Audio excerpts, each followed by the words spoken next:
तो दोस्तों आज की सबसे बड़ी खुशखबरी सभी पेंशनरों के लिए यहाँ पर आ चुकी है। ईपीएस 95 पेंशन को लेकर 13 दिसंबर को सरकार ने बड़ी घोषणा यहाँ पर कर दी है। आपको जो पेंशन है वो 8,500 प्लस डीए यहाँ पर दी जाएगी। वो किस तारीख से मिलेगी, किस प्रकार से आपको ये पेंशन मिलेगी, जानने के लिए दोस्तों आप वीडियो को पूरा जरूर देखें, बिल्कुल भी अधूरा ना छोड़े, ताकि दोस्तों कोई भी जानकारी और नॉलेज यहाँ पर छूट ना पाए। और दोस्तों अगर आपने इस चैनल को अभी तक सब्सक्राइब नहीं किया है तो आप सभी से निवेदन है दोस्तों जल्दी से आप इस चैनल को सब्सक्राइब करके बेल आइकन को ऑन जरूर करें, ताकि ईपीएस 95 से जुड़ी हर सूचना को सबसे पहले मिल सके। और पूरे भारत की जो भी नई नई पेंशन यहाँ पर निकलती है उसकी भी अपडेट दोस्तों आपको इस चैनल के माध्यम सबसे पहले यहाँ पर दी जाएगी, ताकि आप नई नई पेंशनों के लिए यहाँ पर अप्लाई कर सके। तो आज की वीडियो हम शुरू कर देते हैं बिना कोई टाइम वेस्ट किए बिना।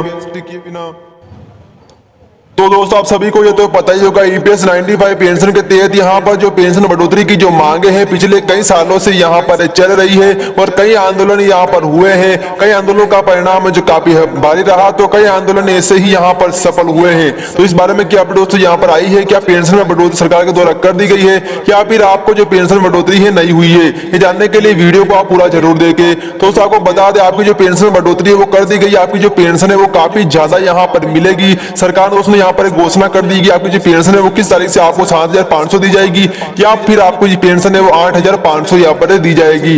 दोस्तों बात करें यहाँ पर पेंशन की, तो पेंशन के बारे में जो अपडेट दोस्तों जो आई है उस हिसाब से आपकी जो पेंशन उसमें बढ़ोतरी कर दी गई है।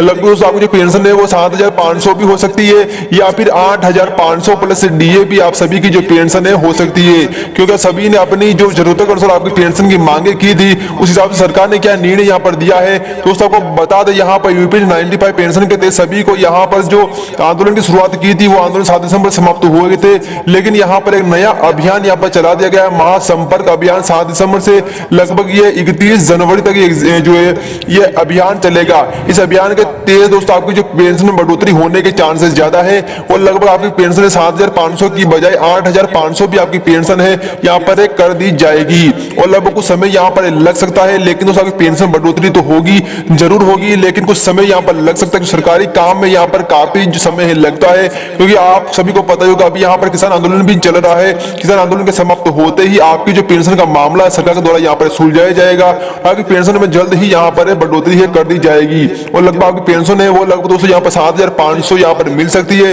प्लस डीए आप सभी को यहाँ पर दिया जा सकता है। और जो अंतरिम पेंशन है वो यहाँ पर 5,000 रुपए के करीब सभी कर्मचारियों को यहाँ पर दी जा सकती है, क्योंकि आपकी जो पहले जो पेंशन है काफी कम पेंशन आप सभी को मिलती थी। लगभग यहाँ पर 1,000 से लेकर 2,000 ही पेंशन आप सभी को यहाँ पर मिलती थी, लेकिन दोस्तों अब से यहाँ पर पेंशन में बढ़ोतरी हो जाएगी और लगभग जल्द ही आपकी जो पेंशन है 7,500 या फिर 8,500 प्लस डीए आपको जल्द ही यहाँ पर दी जाएगी। लाभ के साथ पेंशन का जो बकाया है तो उसके ऊपर 9% ब्याज सहित भुगतान किया जाए। तो क्या दोस्तों, एक रिटायर्ड कर्मचारी जो पूरी जिंदगी भर किसी संस्थान में अपनी सेवा देता है और सेवा देने के बाद जब वो सेवानिवृत्त होता है और ऐसे में सेवानिवृत्ति के बाद उसको जो मिलने वाले लाभ है तो उससे इनकार किया जाता है, तो यह उसके साथ एक बहुत बड़ा अन्याय है। तो यह ऐसा ही मामला दिल्ली हाईकोर्ट में दाखिल किया गया था। तो जी आज के इस वीडियो में ये जो बड़ा अपडेट है तो उसके बारे में आप सभी कर्मचारियों को हम पूरी जानकारी देने वाले हैं। तो जी हाल ही में दिल्ली हाईकोर्ट द्वारा जेएनयू के एक रिटायर्ड प्रोफेसर कुणाल चक्रवर्ती के हक में एक बड़ा फैसला सुनाया गया है। दिल्ली हाईकोर्ट ने यह जो बड़ा फैसला उनके हक में सुनाया है, जिसमें कहा है कि पेंशन का लाभ न तो सरकार और नियोक्ता की इच्छा पर मिलने वाला कोई इनाम है और न ही किसी तरह की कोई अनुदानित राशि है। दरअसल 2019 में रिटायर्ड होने के बाद प्रोफेसर कुणाल चक्रवर्ती द्वारा जेएनयू से रिटायरमेंट के जो बेनिफिट है तो वह पाने के लिए आवेदन किया गया था, पर जेएनयू द्वारा इनके आवेदन को अस्वीकृत कर दिया। दरअसल जेएनयू द्वारा बताया गया था कि 31 जुलाई 2018 को अन्य शिक्षकों के साथ एक दिन की हड़ताल में शामिल होने का आरोप था, लेकिन इसके बाद इनको कोई भी आरोप पत्र दिया गया नहीं था। उच्च न्यायालय ने कहा कि ऐसे मामले में रोक लगाना उचित नहीं है। न्यायमूर्ति ज्योति सिन्हा की खंडपीठ ने यह फैसला सुनाते हुए कहा कि पेंशन और रिटायरमेंट के बाद जो मिलने वाले बेनिफिट है तो वो एक कर्मचारी का अधिकार है और यह पिछली सेवा के बदले का भुगतान होता है। न्यायालय ने यह भी कहा कि पेंशन और अन्य सुविधाएं रिटायर्ड कर्मचारी के सामाजिक कल्याण के लिए होती है, जो उसने अपने जीवन भर के सुनहरे दिनों के नियमित समय पर काम करते हुए कमाई गई राशि है। इसके साथ ही दिल्ली उच्च न्यायालय ने जेएनयू को 4 सप्ताह के भीतर प्रोफेसर कुणाल चक्रवर्ती को भविष्य निधि सहित सभी अन्य वित्तीय सुविधाओं का भुगतान करने का आदेश दिया। इसके साथ ही दिल्ली उच्च न्यायालय ने सेवानिवृत्ति के दिन से जो रकम बनती है तो उस पर 9% ब्याज देने का भी आदेश जेटली को दिया है। अदालत ने अपने फैसले में रिटायर्ड कर्मचारी को मिलने वाली पेंशन और अन्य सुविधाएं का अधिकार होता है ऐसा भी कहा है। दिल्ली उच्च न्यायालय ने अपने फैसले में कहा कि याचिकाकर्ता के खिलाफ न तो कोई अनुशासनात्मक कार्रवाई लंबित है और न ही इन्हें किसी तरह से निलंबित किया गया है। उच्च न्यायालय ने कहा कि याचिकाकर्ता पर जेएनयू ने 31 जुलाई 2018 को अन्य शिक्षकों के साथ एक दिन की हड़ताल में शामिल होने का आरोप लगाया था। साथ ही कहा था कि जेएनयू ने सितंबर 2018 को इस मामले में प्रोफेसर चक्रवर्ती को कारण बताओ नोटिस जारी किया था और उनके ऊपर कोई भी आरोप पत्र नहीं दिया गया था। उच्च न्यायालय ने अपने फैसले में कहा कि ऐसे पेंशन पर रोक लगाना उचित नहीं है और इनको जो पेंशन का भुगतान है वो किया जाए। साथ ही दिल्ली उच्च न्यायालय ने यह भी स्पष्ट किया कि अगर सरकारी कर्मचारी के खिलाफ गंभीर अनुशासनात्मक कार्रवाई के आधार पर उक्त भत्ते के साथ पेंशन रोकी जा सकती है उक्त भत्तों के साथ पेंशन रोकी जा सकती है। न्यायालय ने कहा कि जहां तक इस मामले का सवाल है तो इसमें ऐसा कुछ भी नहीं है। इसके लिए प्रोफेसर कुणाल चक्रवर्ती को उनकी पेंशन और भविष्य निधि की रोक नहीं किया जा सकता। दिल्ली हाईकोर्ट द्वारा यह जो बड़ा फैसला एक रिटायर्ड कर्मचारी के हक में सुनाया गया है, जिससे साफ हो गया है कि सेवानिवृत्त कर्मचारी होते हैं तो उनको जो मिलने वाले लाभ है तो वह उनका अधिकार होता है। यह कोई सरकार द्वारा दिए जाने वाला या उनके इच्छा के ऊपर मिलने वाला कोई इनाम नहीं है, न ही किसी तरह की कोई अनुमोदित राशि है।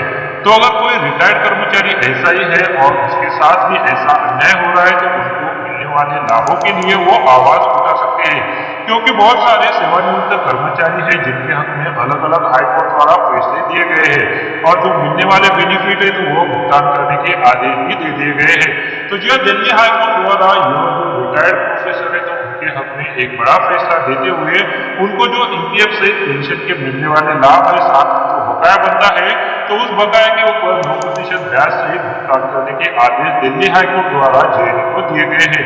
तो जी रिटायर्ड कर्मचारी के हक में दिल्ली हाईकोर्ट द्वारा ये जो बड़ा फैसला सुनाया गया था तो उसी फैसले के बारे में आज मैंने आपको इस वीडियो में जानकारी दी।